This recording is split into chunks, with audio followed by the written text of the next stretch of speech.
Hi hello to everyone, welcome to my channel voice of trend setter. இது நம்மளோட first review. என்ன படத்தை படி பார்க்க போறோம் அப்படின்னா, விஜய் தேவர்கொண்டா, பாக்யஸ்ரீ, சத்யதேவ் மற்றும் பலர் நடிச்சு வெளியான கிங்டம் படத்தை பத்தி தான் பார்க்க போறோம்.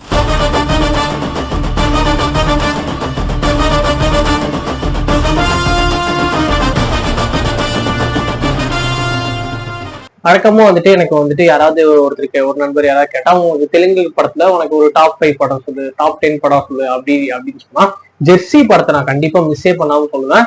ஏன்னா அது அவ்வளவு சூப்பரான படம். 2019 ரிலீஸ் ஆயிடுச்சு நினைக்கிறேன், ஐ திங்க் ஸோ.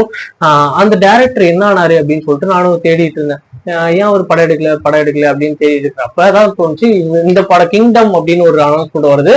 அந்த கிங்டமோட டைரக்டர் யாரு அப்படின்னா கௌதம் அப்படின்னு சொல்லிட்டு. கௌதம் யாருன்னா ஜோசி படத்தோட டேரக்டர் தான் கௌதம். சோ இவரோட படம் அப்படிங்கிறதுனாலே எனக்கு பயங்கரமான எக்ஸ்பெக்டேஷன். இப்போ எப்படின்னா 6 வருஷமா ஒரு பிளாக் பஸ்ட் கொடுத்து படம் எடுக்காத ஒரு டைரக்டரும், கடந்த சில 9 வருஷமா வெள்ளி சொப்புளுக்கு அப்புறம் ஹிட் கொடுக்காத ஒரு நடிகரும் சேர்ந்து கொலாபரேட் பண்ற ஒரு படம் அப்படிங்கிறதுனாலே எனக்கு கொஞ்சம் இன்ட்ரெஸ்டிங்கா இருந்துச்சு. இந்த படம் நமக்கு ஏதாவது ஒண்ணு பிடிக்கும் அப்படின்னு சொல்லிட்டு.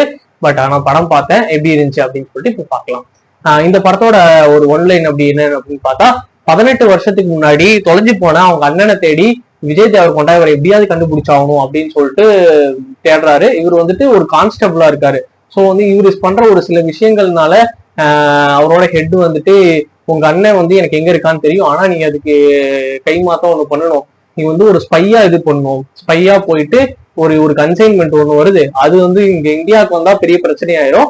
அந்த கன்சைன்மெண்ட்டை போய் ஸ்டாப் பண்ணணும் அப்படிங்கிறது. இதை ஏன் நான் பண்ணணும் அப்படிங்கிறப்ப, இந்த கன்சைன்மெண்டோட ஹெட்டே உங்களுக்கு அண்ணன் சிவா தான் அப்படின்னு சொல்றாரு. ஸோ இந்த கன்சைன்மெண்ட்டை இவர் ஸ்பையா போயிட்டு அதை ஸ்டாப் பண்ணாரா, இல்ல சிவா இவங்க அண்ணனை இவர் காப்பாத்தினாரா அப்படிங்கிறது தான் கதை. அதுதானே கதையா இருக்கணும். பட் ஆனா கதை இல்லை. ஃபர்ஸ்ட் ஆஃப் ரொம்பவே ரேசியா இருந்தது. கிட்டத்தட்ட எனக்கு மீகாமன் படம் பார்த்த மாதிரி இருந்து. ஆர்யாவோட மீகாமன் ஒன் ஸ்பை த்ரில்லர்லயே one of the best thriller அப்படின்னு சொல்லுவேன் தமிழ் சினிமால வந்ததுல. எந்த ஒரு இடத்துல டீவியேஷன் இல்லாம பயங்கரமா இருக்கும். கிட்டத்தட்ட அந்த படம் பார்த்த ஃபீல் தான் எனக்கு இருந்துச்சு ஃபர்ஸ்ட் ஹாஃப். அடுத்து என்னன்னு ஒரு கியூரியாசிட்டி கிரியேட் பண்ணிட்டே இருந்து அன்டில் தி இன்டர்வல் பாயிண்ட் வரைக்குமே படம் நல்லாவே போச்சு. எந்த குறையும் சொல்ல மாட்டேன். அந்த இன்டர்வலுக்கு அப்புறம் படம் டோட்டலா வேற படம் ஆயிடுச்சு. ரெட்ரோ படம் எல்லாம் ஓடிட்டு இருக்கு. ரெட்ரோ படம் ஓடுது, 1001 ஓடுது. டுவர்ட்ஸ் த கிளைமேக்ஸ் ஒரு ஸ்கிரீன்ல ரெட்ரோ படத்தை போட்டு ஒரு ஸ்கிரீன்ல கிங்டம் போட்டீங்கன்னா ஒரு வித்தியாசமும் இருக்காது. அங்க சந்தோஷ் நாராயணன் ஒரு எலக்ஷன் மியூசிக் போட்டிருப்பாரு, இங்க அனிருத் ஒரு எலக்ஷன் மியூசிக் போட்டிருப்பாரு. அனிருத் சொன்னதுன்னு வருது, சும்மா மனுஷன் பிச்சு எழுதிட்டாருங்க. பேக்ரவுண்ட் ஸ்கோர் எல்லாம் அல்டிமேட்டா இருக்கு. ரொம்பவே சூப்பரா இருந்தது பேக்ரவுண்ட் ஸ்கோரு. விஜய் தேவர்கொண்டாவோட பெர்ஃபார்மன்ஸுமே நல்லா இருந்தது. அவரை தாண்டி சத்யதேவோட பெர்ஃபார்மன்ஸ் ரொம்ப நல்லா இருந்துச்சு. கிரீஷ் கங்காதரனோட சினிமோட்டோகிராஃபி படத்துல நல்லா இருந்தது. ஒரு சூப்பரான ஃபர்ஸ்ட் ஹாஃபையும் பயங்கர சொதப்பலான ஒரு செகண்ட் ஹாஃபையும் கொடுத்துருக்காங்க. இந்த படம் நான் தமிழ் டப்பிங்ல தான் பார்த்தேன். தமிழ் டப்பிங் நல்லாதான் இருக்கு, டப்பிங் ஃபீல்லாம் வரல. பட் ஆனா இந்த படம் தியேட்டர்ல பாக்கலாமா வேணாமா அப்படின்னு கேட்டீங்கன்னா, என்ன பொறுத்த வரைக்கும் தியேட்டர்ல போய் பாருங்க அப்படின்னு சொல்லிட்டு ஹைலி ரெக்கமெண்ட் எல்லாம் பண்ண மாட்டேன்.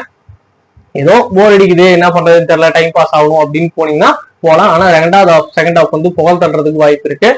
இதுதான் என்னோட ரிவ்யூ. இந்த வீடியோ பிடிச்சிருந்தா லைக் பண்ணுங்க, ஷேர் பண்ணுங்க, கமெண்ட் பண்ணுங்க, சப்ஸ்கிரைப் பண்ணுங்க.